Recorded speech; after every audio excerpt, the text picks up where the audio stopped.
Amém, queridos? Eu queria, vai dar certo aí o nosso negócio aí?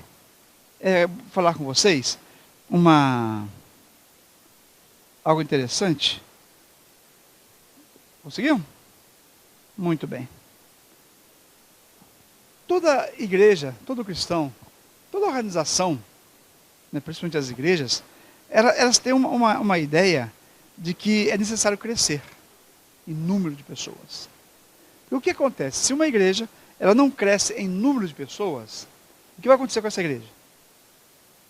Ela vai acabar.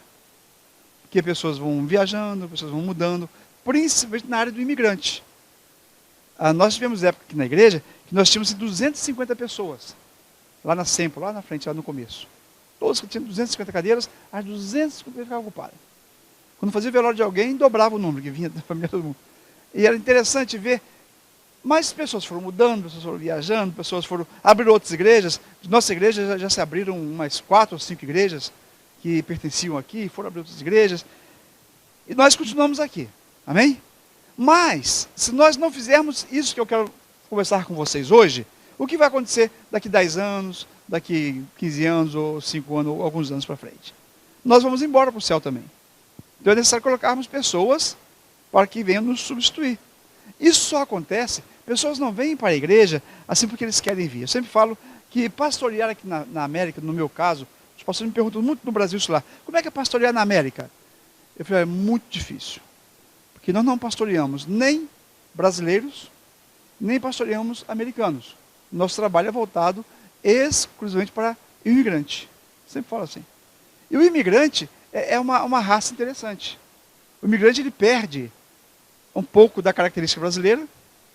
Ele continua torcendo para o Flamengo, sofrendo, ele continua, mas ele vai perdendo com o tempo, né? Algumas características brasileiras. Acabou o jogo lá? Viramos? Perdemos? Jesus. Acabou o sofrimento então. Então o que acontece? O imigrante está aqui, olha só, ele está aqui morando na América, ganhando em dólar, comendo o Burger King daqui, o McDonald's daqui, mas torcendo para o Flamengo. Olha a cabeça do imigrante. Ele não torce para o Dolphins, ele não torce para o Miami Heat, agora vem a luta dos filhos. Né? Os filhos, a Isabelle, o Vinícius, o seu filho, né? O que acontece com eles daqui a pouquinho? Eles conhecem a escalação do Dolphins todo, eles conhecem o Miami Heat, eles conhecem, mas tem a influência do Flamengo por causa do bobo do pai. Tem a influência do Fluminense por causa do bobo do pai, que fala para ele torcer para o Fluminense. Então vai criando na cabeça deles uma terceira cultura. Então eu sempre falo para eles, nós não trabalhamos nem com o brasileiro, nem com o americano. Nós trabalhamos com o imigrante. E trabalhar com o imigrante não é brincadeira. Por quê? Porque o imigrante, não é o caso de vocês já estão aqui hoje, mas o imigrante que vem para cá, ele vem por causa da igreja? Vou para os Estados Unidos frequentar uma igreja brasileira lá na Flórida. Eu quero achar a melhor igreja, maior menor. Ele vem com essa ideia? Ele vem para cá para quê? Trabalhar, ganhar dinheiro, construir atrás da casa do pai e da mãe lá, comprar uma bicicleta nova lá, né? Ele quer fazer um pé de meia para ele lá no Brasil. Então ele vem aqui para trabalhar. E ele trabalha. Nós trabalhamos muito aqui, não é verdade? Imigrante aqui não tem preguiça com ele. Imigrante trabalha, enfrenta a estrada, enfrenta 9 to 5, ele trabalha pesado. E é muito complicado, porque a igreja, para ele, é uma questão secundária. Tem pastores aqui, queridos, que eu conheço, que vieram para trabalhar e não vão em igreja nenhuma. E eram pastores no Brasil. Por quê? Vieram para cá para trabalhar. O imigrante vem para cá para levantar um dinheiro, para consertar uma situação. Eu conheci um interessante, conheci um pouco tempo atrás, esse me chocou bastante. Eu quero só compartilhar essa ideia com vocês. Olha a cabeça do imigrante. Ele tinha um sonho, ele tinha 2 filhos. E o sonho dele era formar os filhos, porque os filhos queriam fazer medicina no Brasil. Ou uma advocacia, outra medicina, uma faculdade de caras. Sabe que é caro no Brasil, né? E naquela época não tinha ainda esse negócio que o Lula criou lá, que facilitou a vida dos estudantes, que não paga, ou paga depois, né? Antigamente era no cash, mas tinha que pagar a escola das crianças. E ele tinha um sonho. Aí ele falou, então eu vou para a América, casado direitinho, eu vou para a América e eu vou trabalhar para formar os meus filhos. E ele veio para a América. Ele ficou aqui 20 anos, mais ou menos. E eu encontrei com ele no dia que era o dia mais feliz da vida dele. Por quê? Porque ele estava formando o segundo filho na faculdade. Ele falou, pastor, hoje a minha filha está indo para a faculdade para se formar em medicina. Eu estou feliz, estou realizado, porque eu vim para cá. Agora eu posso até voltar para o Brasil, porque eu estou realizado. Mas como é que aconteceu isso, rapaz? Você está aqui, estou aqui há 20 e poucos anos, não sei o que lá. A esposa lá casou com outro. Né? É lógico, fica 20 anos aqui sem ver a esposa não tem jeito, tem. Casou, divorciou, casou com outra. Ele aqui deu o tico dele também, fez a bagunça dele aqui. E coisas da vida, vocês sabem. Mas ele estava realizado. Vai contar isso para um pastor brasileiro lá, que o irmão está realizado porque ele formou os filhos. Mas perdeu a esposa, perdeu o casamento. O menino não queria nem falar com ele mais, porque ficou com raiva dele, porque a mãe casou com outro. Mas ele estava realizado. Por quê? Porque o sonho dele, ele cumpriu. Qual era o sonho dele? Formar os 2 filhos. Isso é a cabeça do imigrante. Quem entende um negócio desse? Aí como é que você vai pastorear uma pessoa dessa? Como é que você vai aconselhar uma pessoa dessa? Você bota ele na mão de um pastor brasileiro, que está acostumado com a... Ele não vai saber o que fazer, nem eu sei. Estou aqui há 25 anos. Estão me entendendo, queridos? Então a cabeça do imigrante é mais complicado. Então para ele vir para a igreja, tem que acontecer algo muito especial. Eu quero falar isso com vocês hoje, para que nós possamos começar a nos preocupar, a pensar e a trabalhar sobre essa questão. São mais de 300 mil brasileiros na nossa região aqui, entre Boca Raton, West Palm Beach, até Miami. Desses 300 mil brasileiros, que é mais ou menos a estatística, ninguém tem estatística correta, são 301.484, ninguém sabe exatamente, é mais ou menos, nem o consulado brasileiro sabe, muito menos o americano sabe. Porque tem aqueles que vêm sem documento, sem nada, então ninguém consegue essa contagem. Mas por estatística chutada, acha em Boston, Massachusetts, é mais de 1 milhão de brasileiros. E para cá, cerca de 300 mil brasileiros. Desses 300 mil brasileiros, não tem, essa foi uma decepção muito grande, não tem 10 mil espalhados nas 127 igrejas que tem hoje aqui de brasileiros. Não chega a 10 mil o número. Eu estou falando 10 mil, que eu estou sendo muito bonzinho. Porque a maioria das igrejas tem 40, 50, 60, né? Algumas um pouco mais de expressividade. Mas a maioria são pequenas. Então, temos muitas pessoas para alcançar, não temos? Temos muitos brasileiros para alcançar. Agora, eu vou fazer uma pergunta para vocês antes de continuar. Eles querem vir para a igreja? Seja sincero. Eles não querem vir para a igreja. Eles não vieram para cá atrás de igreja. Eles não vieram para cá. Muitos vieram para ficar livre da família. Muitos vieram para ser livre do cuidado dos pais. Muitos vieram para ficar livre de tudo. E aqui o índice de uso de droga é uma coisa absurda, porque eles vão se envolvendo com tudo mais. Mas Jesus viveu uma situação parecida com a nossa. Quando Jesus veio para este mundo, a Bíblia tem um versículo que me chama a atenção, está em João capítulo 1, versículo 12. Fala assim, ele veio para o que eram os seus, mas os seus não o receberam, não o aceitaram, não quiseram Jesus. A rejeição do povo judeu em relação a Jesus foi tremenda, ao ponto de, por diversas vezes, eles pegarem pedras para apedrejá-lo. Eles não aceitavam a mensagem dele. Jesus foi rejeitado tremendamente. Acredita-se que, no tempo de Jesus, quando ele estava ali em Jerusalém, andando naquelas ruas de Jerusalém, há 2.000 anos atrás, a população de Jerusalém chegava a 400 mil pessoas. Era muita gente. Na invasão do ano 70, logo depois de Jesus, que o Império Romano, foram mais de 100 mil pessoas assassinadas pelo exército, que eram jogadas para fora do muro. Os historiadores contam mais de 100 mil pessoas. Então, se numa guerra morre 100 mil, os outros que fugiram, então aceitar que tinha 400 mil no tempo de Jesus é fácil. Desses 400 mil que tinha no tempo de Jesus, quantos se lembram? Quantos seguiam Jesus? Quantos ele conseguiu alcançar? Muitos. 1.000? 10.000?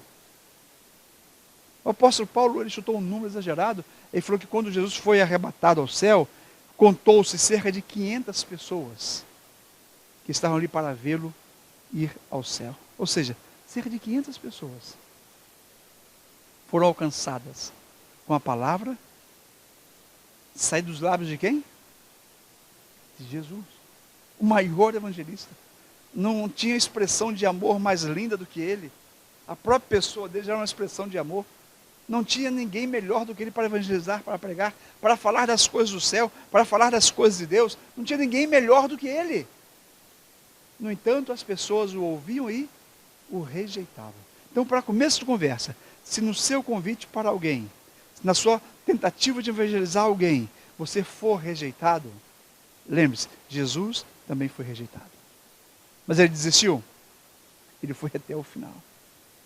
Não pode ser uma decepção, não pode ser uma rejeição que vai nos desviar do objetivo. Então nós temos que aprender a evangelizar com Jesus. Ele tinha uma maneira muito simples de evangelizar, uma maneira muito fantástica de evangelizar. Essa foto mostra ele com os seus discípulos, bem próximo deles, está vendo? Por que ele fazia assim? Porque Cristo evangelizava através de relacionamentos. Jesus evangelizava através de relacionamento.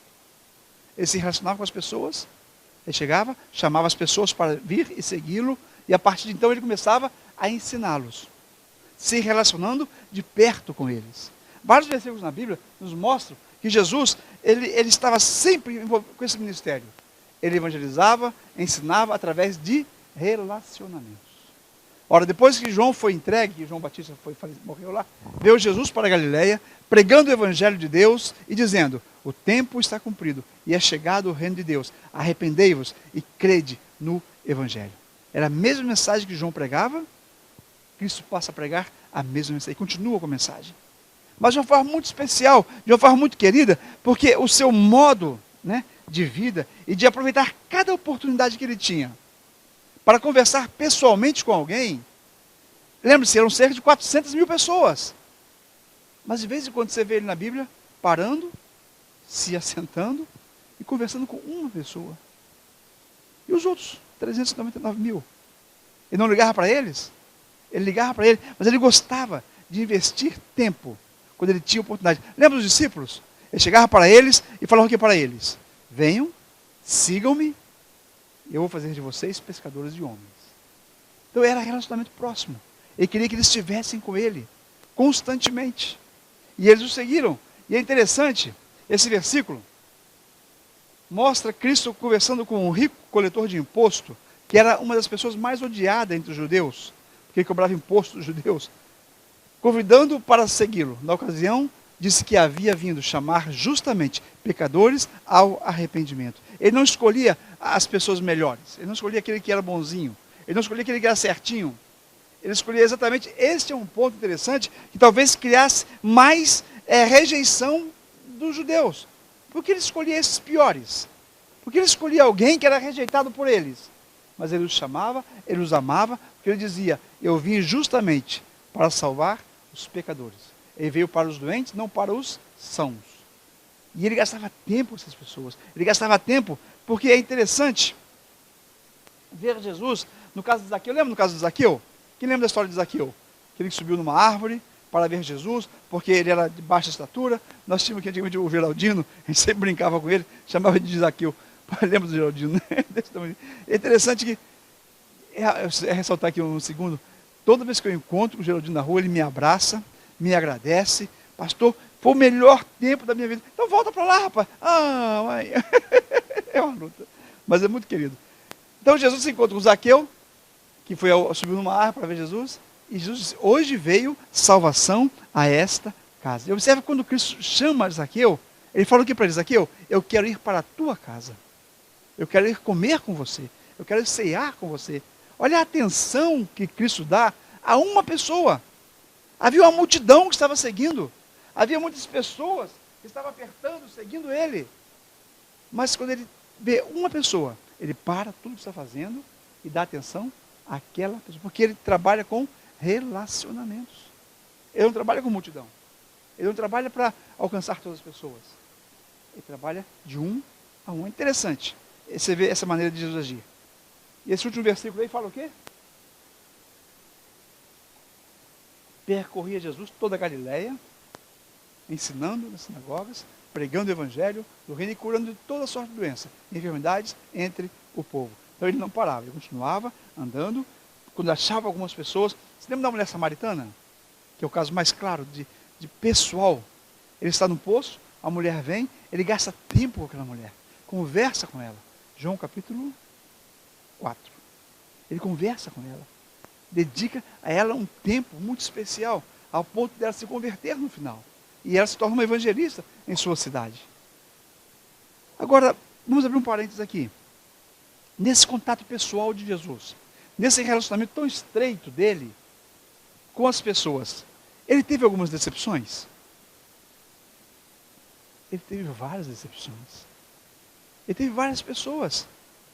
Teve um rapaz, um jovem rico, que chegou para ele, Cristo gastou tempo com ele, conversando com ele, e ele estava sendo, assim, levado realmente a crer. Mas no finalzinho da conversa, Cristo fala para ele, ele pergunta, o que me falta agora então, Jesus? Aí Cristo fala o que para ele? Vai, vende tudo que você tem, e dá para os pobres, e vem e siga-me. A Bíblia fala que aquele rapaz, depois de ouvir essa palavra, essa foi as últimas palavras que ele ouviu. Antes havia ouvido muitas coisas boas. Ele estava quase se convertendo. Tanto que ele pergunta, o que mais tenho que fazer? Me fala rápido, eu quero fazer. Quando Cristo fala o que tem que fazer, ele vira as costas e vai embora. Então todo o tempo que Cristo investiu com ele, não teve proveito nenhum. Pode acontecer conosco hoje? Pode, querido. Você pode gastar tempo com alguém, pregando, evangelizando, ensinando. Quando você menos espera, ué, cadê aquela pessoa? Foi embora. Você gastou tanto, você estava com esperança com ele. Gente, eu investi tempo. Eu dei até uma Bíblia de presente para ele. Gastei dinheiro com aquele bandido, ele foi embora. Cadê ele agora? Foi embora. Está no bar bebendo. Isso vai fazer você parar? Porque Jesus não parou. Que é o maior caso de decepção, que é Judas. Gente, Judas andou com Jesus. 3 anos ali, pouco. Lado a lado. Jesus gostava dele, confiava tanto nele, que deu para ele ser o tesoureiro da campanha ali. Né? Lembra que Judas tomava conta? Era um homem de confiança dele. E no final Judas o traiu. Decepções. Pode acontecer com você ser traído? Pode acontecer com você não ser compreendido? Jesus o foi. Lembra de Pedro? Não podemos deixar de falar de Pedro, né? Como traiu Jesus. Eu não conheço esse homem. Ó, nunca ouvi falar. Ó, se falar que eu tive com ele é mentira, porque pessoas que Cristo amava. Estão me acompanhando? Decepções não são motivos ou razão para fazer você desistir de evangelizar. Evangelize. Lembra lá do livro de Eclesiastes? Lança sua semente de manhã e à tarde, porque você não sabe qual delas que irá prosperar. Às vezes onde você pensa que vai acontecer, não acontece. Onde você pensa que vai, uau, Deus tem seus caminhos. Você não é obrigado a converter ninguém. Agora, evangelizar, nós precisamos fazer. Porque se não fizermos, como as pessoas vão conhecer Jesus? Evangelizar, eu achei essa imagem na internet, achei bonito. Evangelizar é preciso, é necessário que você evangelize. Existem muitas maneiras de evangelizarmos. O Décio, ele não está aqui hoje aqui, ele me mandou esse quadro que eu achei interessante compartilhar com vocês. Essa semana ele me mandou isso aí. E eu achei, porque esse Instituto Haggai é um instituto que trabalha com formação de obreiros. Eles fazem cursos especiais de 1 semana, de 15 dias, o intensivo. Vai uma série de obreiros para no Havaí ou aqui, qualquer lugar que você conseguir entrar, eles fazem um curso intensivo. Você passa por um processo de treinamento de evangelismo, depois você vai para as ruas, fica 1 semana lá evangelizando na prática. É um instituto muito interessante que tem aqui nos Estados Unidos, já há anos, mais de 40 anos eles existem. E foi feita uma pesquisa que eu achei muito interessante compartilhar com vocês, sobre como que as pessoas se converteram ou se convertem. E olha que interessante, dá para ler daí? Vamos começar lá no 1%. 1% das pessoas entrevistadas se convertem através de programas de televisão. O que aqui não é muito difícil de acontecer, porque aqui tem muitos programas de televisão. Tem canais de televisão só evangélicos. São 2, se não me engano, aqui na região, que é o dia inteiro pregando, falando. Então, mas somente 1%. Depois, 1% de novo ali através de filmes.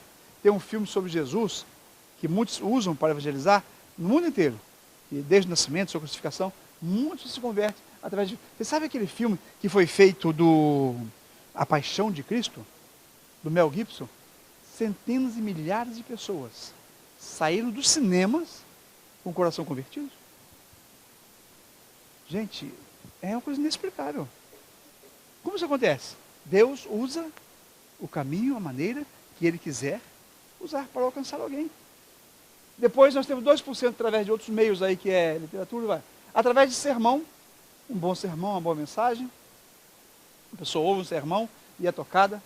E meu pai faleceu já há 38 anos, né? Mas tinha um rapaz lá no velório que ele falou: olha, eu me converti um dia que o teu pai estava pregando. E ele contou, ele é um pouco mais velho que eu. E ele lembra a mensagem, olha que interessante. Teu pai estava pregando sobre Abraão sacrificando Isaque. Eu estava ouvindo aquela mensagem, envolvido naquela mensagem, ouvindo. Eu nunca tinha ido na igreja, foi a primeira vez. Mas quando teu pai estava pregando, aquilo estava muito vivo na minha mente. E quando teu pai falou, olha a frase que interessante. Quando teu pai falou que para Isaque encontrou-se um substituto. Lembra que foi o carneiro. Mas para Jesus não foi encontrado nenhum substituto. Ele deu a sua própria vida para nos salvar. O rapaz falou que ele não aguentava mais, ele tinha que levantar ele lá na frente, porque a mensagem do sermão, uma mensagem simples, uma palavra simples, só porque para um achou substituto, para outro não achou. Um sermão que falou o coração dele, ele se converteu e está até hoje na igreja, há mais de 40 anos lá na igreja, servindo ao Senhor. Olha que interessante, então pessoas se convertem por causa de um sermão, por causa de uma mensagem. Outros através de um programa de rádio, muito comum no Brasil aqui também, né? Pessoas se convertem no programa de rádio. Eu estava no Brasil uma vez, numa cidade chamada Campanha, em Minas Gerais. Deveria ter uns 3.800, 4.000 habitantes, cidade pequenininha. Fazia parte de negócio de 100 cidades mineiras que não havia uma igreja evangélica. Sabe que Minas Gerais, há 20, 30 anos atrás, era muito fechado para o evangelho no interior. Não só tinha igrejas católicas. E os padres não deixavam. Qualquer pessoa que via evangelizar nessas cidades, os padres não deixavam ninguém alugar casa para eles. Sabe que os padres mandavam no Brasil, na região. Os padres proibiam. Então esse pastor que nós ajudávamos, ele ia de carro lá, ficava uma semana, dormia no carro e vinha uma semana para casa. Ele ia, nós ajudávamos ele financeiramente a fazer esse trabalho. Aí o dia que se converteu uma pessoa lá, ele ia ter o batismo dele, aí nós fomos participar do batismo lá, como um esforço para ele. Mas no hotel, uma cabana lá, tipo o que a irmã falou, um lugarzinho para a gente ficar lá, que era uma pensão 51, né, lá no cantinho, que tinha uma cama. Eu estava no hotel lá, deitado para dormir, porque nós chegamos no sábado, acontecendo no domingo. Eu liguei o rádio. Quando eu liguei o rádio, quem estava pregando? Conta a benção, irmão. O aqui Davi Miranda, o antigo da Deus e Amor no Brasil, muito antigo programa. O rádio estava lá pregando. Alguém estava pregando através do rádio. Então muitas pessoas se convertem através de rádio, mas a porcentagem é 2%, 3%. Né? Através do trabalho pastoral, 2,9%, é muito pouco. Através de distribuição de leituras bíblicas, né, de revistas, folhetos. No Brasil é muito comum isso acontecer. Eu conheci um evangelista que ele entrava no Rio de Janeiro, dentro do trem, e ia até 3 rios, cerca de 6 horas de viagem de trem, só distribuindo folhetos. Aí quando chegava lá, ele voltava no mesmo trem, só distribuindo folhetos. Só o trabalho dele era esse. Quantas pessoas se converteram ali? Eu não sei. Mas ele fala que existe uma porcentagem de pessoas que se convertem. 3%. 4% através de cruzadas evangelísticas. Essas cruzadas que os pastores fazem, se gasta milhões e milhões em uma cruzada, ao alcance. 4%. Agora, olha esses dois fatores aqui. 29% das pessoas que se convertem para Jesus e passam a participar de uma igreja é através das amizades. Através de um amigo. Ele faz uma amizade, esse amigo prega para ele, esse amigo traz ele para a igreja, a porcentagem é quase 30%. É um bom número? Olha a questão do relacionamento. É muito maior do que todos os outros juntos. E o outro maior, que é bem comum, é através de parentes, familiares. Os filhos que ficam na igreja, se convertem depois, ou então algum parente traz outro parente para vir para a igreja, um contato constantemente, e através desse relacionamento de parentes, os filhos se casam com outros dentro da própria igreja, e vai criando aquele ambiente de família, né? Eu brinco na igreja de Friburgo, por exemplo, do pastor Rossini, é tudo família lá, tudo é prima, tia, cunhado. Rapaz, se der uma briga aqui, coisa fica feia, porque é tudo uma família só, é tia, meu tio, minha tia, porque as famílias vão alcançando outras pessoas. Então essa porcentagem dos amigos da família, olha que é muito, se pode somar todas as outras, não chega a 10% dessa questão de relacionamentos. Agora, essa questão das amizades e das famílias, ela tem duas faces, que é muito importante. Por quê? Uma amizade pode influenciar alguém para o bem, como uma amizade pode influenciar alguém para o mal. Dizem até que ninguém faz coisa ruim sozinho. Ele sempre quer fazer com alguém. E é uma verdade. Lembra daquela frase? Diga-me quem tu andas e direi quem tu és. Por que as pessoas falam assim? Nós temos que viver uma vida, temos que ter amigos não cristãos? Temos que ter amigos não cristãos. Podemos ter. Agora que a nossa amizade com eles seja um motivo de influenciá-los para que eles venham para Jesus. Não para que eles te levem para fora de Jesus. Porque acontece isso muitas vezes. Acontece, mas por que acontece isso? Porque as pessoas não estão seguras com Jesus. Então, se você não está seguro com Jesus, não desenvolva amizades com quem não é cristão. Porque o poder do mal é uma coisa terrível para convencer as pessoas. Mas nós temos que usar esta maneira. Jesus usava esta maneira, ele usava a questão do parentesco. Tiago era primo de João, João era irmão de Tiago, Pedro era primo de Tiago. Ele usava a parentela deles para um levar o evangelho para o outro, para um convencer o outro. E assim nós podemos fazer também. Nós temos que alcançar nossos amigos e nossas famílias. Vocês nunca trabalharam vendendo nada não, né? Vendendo seguro de banco. Quem são as primeiras vítimas? É a família, né? Você oferece para eles primeiramente, porque e eles são obrigados a comprar, né? Dentro da escola que as crianças vinham vender aquelas coisas de escola, quem é que tinha que comprar os primeiros? Pai, a mãe, os avós, os tios. Porque, querido, é a coisa natural da vida. O evangelho, para você alcançar pessoas, você não precisa ir longe. Você não precisa se preocupar com quem está lá na China, no Japão. Se preocupe com seus familiares. Se preocupe com aqueles que estão próximos de você. Se preocupe com aqueles que estão bem perto de você. Porque se nós conseguimos alcançá-los, olha a porcentagem. Esse é o meio que nós temos que nos preocupar. Temos que pensar. Mas, por outro lado, como eu falei, tem duas faces. Há aqueles que dizem o seguinte. E ele ainda fala que é cristão, olha. Ainda fala que é crente, olha só. Aí queima nosso filme, não é verdade? Então vamos ser sempre bons exemplos, para que as pessoas possam ser alcançadas. Então eu queria conversar com vocês, nesses 5 minutinhos que me falta, sobre essa questão aqui. Maneiras que nós podemos fazer, né, com os visitantes, para que os visitantes se sintam bem-vindos em nossa igreja. Eu já observei aqui na igreja que tem algumas pessoas que nos visitam que nunca mais voltam. Já observaram isso também? E tem alguns que visitam e voltam. Por que eles voltam? Porque, vamos saber agora porque eles voltam. Mas voltaram. Então nós temos que ter algumas maneiras para darmos esse bem-vindo às pessoas, ao ponto de que eles se sintam bem. Dar um bem-vindo para que eles venham se sentir bem. Porque é muito chato você chegar num lugar, já aconteceu com vocês isso já? Você chega numa reunião, ou num lugar assim, onde você senta e você não se sente bem ali. O ambiente não está legal, você não conhece ninguém. Imagina uma pessoa que nunca entrou numa igreja. E ele vem, por acaso, numa igreja. Ele entende a mensagem toda que é pregada? E Davi pegou uma pedra, jogou na cabeça de Golias, matou Golias e foi lá, cortou a cabeça dele com a espada. O cara olha aqui, Jesus amado, que troço esse aqui, gente? O cara joga pedra na cabeça do outro, mata o outro, vai lá, corta a cabeça com a espada. E os pastores gostam de pregar o Antigo Testamento, não é verdade? Porque é história, né? E Abraão vai sacrificar o filho, vai matar o menino. O cara que coisas doidas aqui. E fulano tinha 4 mulheres, outro tinha 1000 mulheres, outro tinha 5 mulheres. Não, que negócio é esse aqui? O cara pode ter 5 mulheres aqui, que história é essa? Eles não entendem. Nós temos que criar uma maneira para que eles se sintam bem. Então eu pensei aqui em 58 passos, mas vou falar só mais um. Só mais esse aqui e o segundo passo só.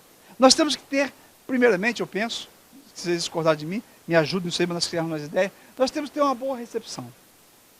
Uma boa recepção. Concorda comigo?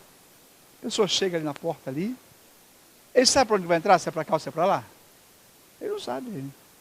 Ele quer ir no banheiro. O Iné chegou e não tem necessidade no banheiro. Tem que ter alguém ali, não tem que ter alguém ali para poder indicar ir ao banheiro? Então quem é que vai ser esse recepcionista? Cada um de nós. Você chegou, tira um tempinho e fica na porta. Não chegou ninguém? Vai fazer o que você tem que fazer. Mas doe um pouquinho do seu tempo, doe um pouquinho de você, para receber alguém que chegue, alguém que está vindo. Porque alguém pode estar sendo convidado de alguém, e às vezes as pessoas, já vi situações na igreja, do convidado chegar antes da pessoa que convidou ele. Aí quando eu fico ali, eu vejo, você é convidado de alguém? Ah, sou convidado do Laerte. Mas o Laerte não está aqui ainda. Mas estou senta aqui que o Laerte está chegando já. Pode acontecer isso, não pode acontecer. Eu usei o Laerte aqui só porque ele está na minha frente. E é o lado de cá que eu vejo bem. Né? Então o que acontece? Eles chegam, então eles ficam meio desorientados, não ficam? Então uma boa recepção faz muita diferença. Tem até uma frase que fala que nós nunca teremos uma segunda oportunidade de causarmos uma primeira impressão. Foi claro? A primeira pessoa que a pessoa vai ter, eu cheguei lá, tinha alguém para me receber. Tinha alguém que me falou onde lá estava, tinha alguém que falou que não chegou ainda, vai chegar já já, me mostrou dinheiro no banheiro, que eu estava no banheiro. A pessoa se sentir bem. É importante isso aí. E a segunda coisa para encerrar é essa questão aqui que eu queria falar com vocês. Primeiro contato com a pessoa, ele veio, sentou aqui, aguentou, ficou todo o tempo na igreja. Nós temos um momento na igreja muito importante, que é o momento do lanche aqui atrás. Que é o momento de confraternização, de conversarmos, de nos conhecermos.